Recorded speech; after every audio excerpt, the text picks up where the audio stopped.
નમસ્કાર વિદ્યાર્થી મિત્રો, આજે આપણે આ વિડીયોની અંદર એક્ટિવ અને પેસિવ વોઇસનો પાર્ટ 7 છે એ જોશું.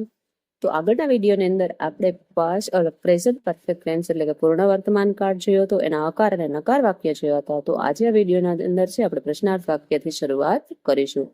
તો પહેલા પ્રશ્નાર્થ વાક્ય જોઈએ અને એની એક્ટિવ વોઇસની વાક્ય રચના જોઈએ. તો હેવેજ, કર્તા, V3 એટલે કે ભૂતકૃદંતનું રૂપ, કર્મો, અન્ય શબ્દ અને ક્વેશ્ચન માર્ક. એને આપણે પેશિવ વોઇસમાં રૂપાંતર કરીએ તો હેવેજ નું હેવેજ રહેશે, કર્મ અને વધારાનું એડ થશે બીન, V3 બાય કર્તા અને અન્ય શબ્દ અને ક્વેશ્ચન માર્ક. પ્રશ્નાર્થ વાક્યનું આપણે એક એક્ઝામ્પલ જોઈએ કે હેજ મિસ્ટર બીન રિપેર્ડ હિજ વોચ અને ક્વેશ્ચન માર્ક. હેજ નથી, હેજ એક વચન છે એટલે કર્તા છે મિસ્ટર બીન, V3 રિપેર્ડ, કર્મ હિજ વોચ અને અન્ય શબ્દ નથી. તો એને આપણે પેસિવ વોઇસમાં રૂપાંતર કરશું તો હેજ નું હેજ રહેશે કેમ કે કર્મ છે એક વચનની અંદર છે. તો હિજ વોચ, એમાં એડ થશે બીન, V3 રિપેર્ડ બાય અને કરતા છે મિસ્ટર બીન અને ક્વેશ્ચન માર્ક. એના પછી આવે છે WH થી શબ્દથી શરૂ થતા પ્રશ્નાર્થ વાક્ય. તો એની ફટાફટ વાક્ય રચના જોઈ લઈએ તો WH શબ્દ પ્લસ હેવેજ, કર્તા, V3, કર્મ, અન્ય શબ્દ અને પ્રશ્નાર્થ ચિહ્ન. પેસિવ વોઇસમાં એનું રૂપાંતર કરીએ તો WH શબ્દ આવે, હેવેજ, કર્મ, એમાં એડ થશે બીન, V3 બાય કર્તા અને અન્ય શબ્દ અને ક્વેશ્ચન માર્ક. તો એનું એક એક્ઝામ્પલ જોઈએ. Why has she made a cup of tea અને ક્વેશ્ચન માર્ક. તો WH વાળો શબ્દ છે, એક વચન હોય તો હેજ નો ઉપયોગ થાય છે અને બહુવચન હોય તો હેવ નો ઉપયોગ થાય છે. એના પછી કર્તા છે સી, ભૂતકૃદંતનું રૂપ મેડ, કર્મ છે કપ ઓફ ટી અને અહીંયા આવે છે પ્રશ્ન ચિહ્ન. તો એને આપણે પેસિવ વોઇસમાં ફેરવીએ તો WH શબ્દનો WH શબ્દ જ આવશે એટલે વાય નું વાય. અહીંયા છે કર્મ એક વચનમાં છે એટલે અહીંયા હેજ મુકાય, કર્મ છે અ કપ ઓફ ટી, એના પછી એડ થશે બીન, V3 ભૂતકૃદંતનું રૂપ મેડ નું મેડ બાય અને કર્તા અહીંયા સી છે તેનું કર્મ વિભક્તિ થશે હર. એના પછી આવે છે વુ વાળા પ્રશ્નાર્થ વાક્ય. એક્ટિવ વોઇસ નું છે તો વુ પ્લસ હેવેજ, V3 કર્મ, અન્ય શબ્દ અને ક્વેશ્ચન માર્ક. વુ વાળા વાક્યમાં કરતા આવતું નથી. પેસિવ વોઇસ છે તો વુ નું થશે બાય નું, હેવેજ પ્લસ કર્મ, એમાં એડ થશે બીન, V3 અન્ય શબ્દ અને ક્વેશ્ચન માર્ક. એક્ઝામ્પલ તરીકે જોઈએ તો વુ હેઝ વોન ધ કોમ્પિટિશન અને ક્વેશ્ચન માર્ક. વુ અહીંયા હેજ, V3 વોન અને ધ કોમ્પિટિશન છે એ કર્મ છે. અને પેસિવ વોઇસમાં રૂપાંતર કરશું તો by whom has the competition been won. વોનું બાય whom, હેજ છે એ સહાયકારક ક્રિયાપદ, ધ કોમ્પિટિશન છે એ કર્મ, એના પછી બીન એડ થશે અને વોન નું ભૂતકૃદંત રૂપ વોન આગળ છે એ શબ્દ કઈ નથી એટલે ક્વેશ્ચન માર્ક. એના પછી આવે છે પાસ્ટ પરફેક્ટ ટેન્સ એટલે કે પૂર્ણ ભૂતકાળ. તો પૂર્ણ ભૂતકાળની ફટાફટ એની હકાર વાક્યને આપણે વાક્ય રચના જોઈએ. એક્ટિવ વોઇસની કરતા પૂર્ણ ભૂતકાળ છે તો એમાં ક્રિયાપદ આવશે હેડ પ્લસ V3, કર્મ અને અન્ય શબ્દ. એનું પેસિવ વોઇસમાં રૂપાંતર થાય તો કર્મ હેડ, એમાં પણ છે વધારાનો બીન એડ થશે, V3 બાય કર્તા અને અન્ય શબ્દ.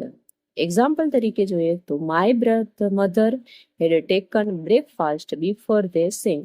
પૂર્ણ ભૂતકાળ છે એટલે એની અંદર બે વાક્ય આવશે અને બંને વાક્ય છે બિફોર અથવા આફ્ટર થી જોડાયેલા હોય છે. તો જે પૂર્ણ ભૂતકાળનું વાક્ય છે એને જ આપણે એક્ટિવમાંથી પેસિવમાં ફેરવવાનો છે.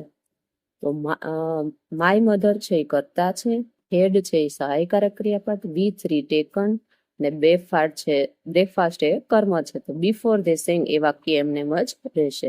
તો પેસિવ વોઇસમાં આપણે રૂપાંતર કરીએ તો કર્મ અહીંયા બનશે બ્રેકફાસ્ટ, હેડ, એમાં એડ થશે બીન, ટેકન નું ટેકન બાય અને માય મધર છે, સોરી અહીંયા બ્રધર નહીં પણ મધર આવશે, મધર બિફોર ધે સેંગ. એના પછી આવે છે નકાર વાક્ય. ફટાફટ એક્ટિવ વોઇસની વાક્ય રચના જોઈ લે. કર્તા હેડ નોટ, V3 કર્મ અને અન્ય શબ્દ. એને પેસિવ વોઇસમાં રૂપાંતર કરશું તો એનું કર્મ હેડ નોટ, બીન એડ થશે, V3 બાય કર્તા અને અન્ય શબ્દ. એનું એક્ઝામ્પલ જોઈએ તો કે the girl had not sold the pen before I went there. તો ધ ગર્લ્સ છે એનાથી અહીંયા પેન સુધીનું વાક્ય છે એ પૂર્ણ ભૂતકાળનું છે અને બાકીનું છે એ સાદા ભૂતકાળનું છે. તો પહેલું જોઈએ આપણે કર્મ થશે ધ પેન, હેડ નકાર વાક્ય એટલે નોટ, બીન એડ થશે વિથ રીસોલ્ડ નું સોલ્ડ, બાય અને કરતા છે ધ ગર્લ અને બિફોર આઈ વેન્ટ ધેર. એ રીતના એક્ટિવ માંથી પેસિવ વોઇસમાં રૂપાંતર થશે. એના પછી આવે છે પ્રશ્નાર્થ વાક્ય. પ્રશ્નાર્થ વાક્ય છે એક્ટિવ વોઇસમાં જોઈએ તો હેડ પ્લસ કરતા પ્લસ વિથરી કર્મ અન્ય શબ્દ અને ક્વેશ્ચન માર્ક. જો એને પેસિવ વોઇસમાં ફેરવશું તો હેડ પ્લસ કર્મ પ્લસ એમાં એડ થશે બીન, V3 બાય કરતા અને અન્ય શબ્દ અને ક્વેશ્ચન માર્ક. તો પ્રશ્નાર્થ વાક્યનું એક્ઝામ્પલ જોઈએ. Had she warned the tiger before firing the gun. Had કરતા છે ઈ, વોર્નેડ છે V3, ધ ટાઈગર કર્મ અન્ય શબ્દ નથી અને અહીંયા સુધીનું છે ટાઈગર એ વાક્ય છે પૂર્ણ ભૂતકાળનું અને બિફોર ફાયરિંગ ધ ગન તો એ વાક્ય છે એ સાદા ભૂતકાળનું છે. તો પૂર્ણ ભૂતકાળનો છે એને જ આપણે એક્ટિવમાંથી પેસિવમાં રૂપાંતર કરવાનું છે. તો હેડનું હેડ થશે, કર્મ છે તો ટાઈગર, એમાં એડ થશે બીન, ભૂતકૃદનનો રૂપ છે વોર્નેડ અને બાય હી છે તો એનું હિમ, બિફોર ફાયરિંગ ધ ગન એ વાક્યનું એમ જ રહેશે. એના પછી જોઈએ WH વાળા પ્રશ્નાર્થ વાક્ય. એક્ટિવ વોઇસનું વાક્ય છે WH શબ્દ હેડ કરતા V3 કર્મ અન્ય શબ્દ અને ક્વેશ્ચન માર્ક. તો WH શબ્દ જ આવશે, હેડ કર્મ, બી એડ થશે V3 બાય કરતા અન્ય શબ્દ અને ક્વેશ્ચન માર્ક. તો WH વાળું એક્ઝામ્પલ જોઈએ. Vote head you read before you appeared for the examination. તો WH શબ્દ છે વોટ, તો વોટનું વોટ રહેશે. હેડ છે પૂર્ણ ભૂતકાળ એટલે એમાં એડ જ સહાયકારક ક્રિયાપદ વપરાય. એમાં એડ થશે બીન, કેમ કે કર્મ નથી એટલે આગળનું છે પદ આવે. ભૂતકૃદનનું રીડનું રીડ, બાય યુનું you, before you appeared for the examination અને ક્વેશ્ચન માર્ક. વાક્ય છે વુ વાળા પ્રશ્નાર્થ વાક્ય. એક્ટિવ વોઇસમાં જોઈએ તો વુ છે પ્લસ હેડ, V3 કર્મ અન્ય શબ્દ અને ક્વેશ્ચન માર્ક.